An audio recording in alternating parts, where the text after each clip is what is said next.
Good morning.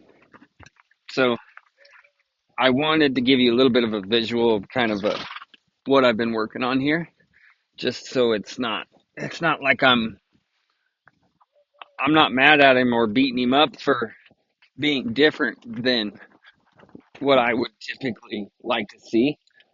But what I do need is I need to get him to a point where his first reaction is what he's giving me right here. So right now at a jog or a walk, I've got him in a pretty good place where he'll kind of come back to me and give me what I call yes, sir, which is that right there. Is just to get soft, follow that rein, and say, yes, sir, what can I do? Um, and he's kind of just a duller horse in general.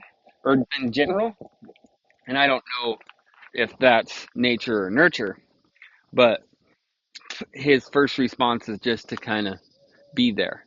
And I want him to actively be trying to find his way off the pressure all the time.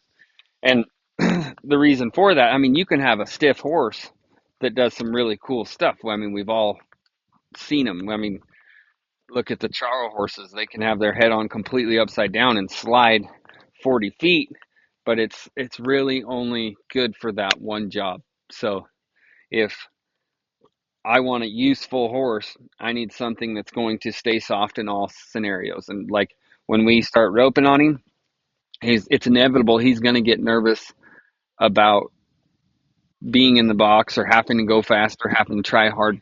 It, there's no way around it. He's going to get nervous. Well, the difference between a horse like this, if we allow him to stay kind of dull and rigid like this, and a horse that's super soft and responsive, if they're equally scared, the other one's so broke that we can talk them out of it and stay in control of their feet and their head and neck and all that stuff to be able to work through that little stiff spot or hard part in training.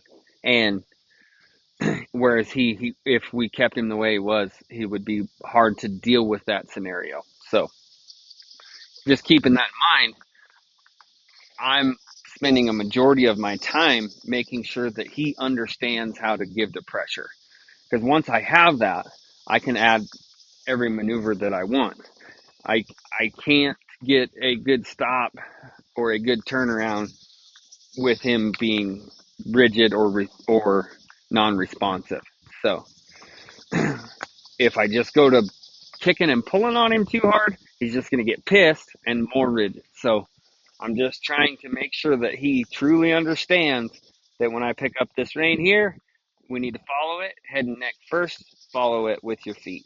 And as long as we kind of work through that process, we can get to where he's as responsive in every scenario that we could come up with. Same thing with our feet, like right there. I kind of had to kick on him just to get him to go forward, and I want him to where I can just think go forward and squeeze forward, and he's already going. So that's just what I'm working on, and I'm not upset at him about being the way he is. It's just going to take a little extra time to make sure that he understands what we're doing, and there's going to come a day where I need to pick up on him fast, and he's just going to come right with that rein. So, and we could kind of go around the barn a little bit and go to the hackamore, like you said, and probably get some stuff done. But the only problem with the hackamore is it's a little bit of a straighter thing. It's kind of the step right before we go to the bridle, and it's more when they understand left and right well enough that they're close to being in one hand. Um, if you're riding a hackamore super side to side to side, um, you're almost bending their head the wrong direction. So at this stage, I just get along so much better with the snaffle and kind of build to that hackamore. And I would rather just take care of it, meet it head on, take care of it where the rigidity is. And it's not so much the tool, it's just like his thought processes on everything. He leans on our feet, he leans on my hands, he's just a leaner, and that's okay. And we'll just work through making sure that he understands that even though it's uncomfortable right now, if he shows up and he's willing and he's soft, things get better. So we're working on it, and everything's gonna be fine. And he's gonna stop.